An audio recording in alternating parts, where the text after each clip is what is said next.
If you want a more loving home, start with 1 minute a day. 1 John 4 verse 19. We love because He first loved us. Love in your house doesn't start with your strength, but it starts with God's love for you. Start with 1 minute today. The first minute that you open your eyes, the first minute the kids wake up, the first minute your husband comes back from work.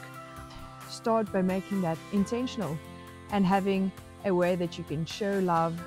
Just connect with the other person or connect with God.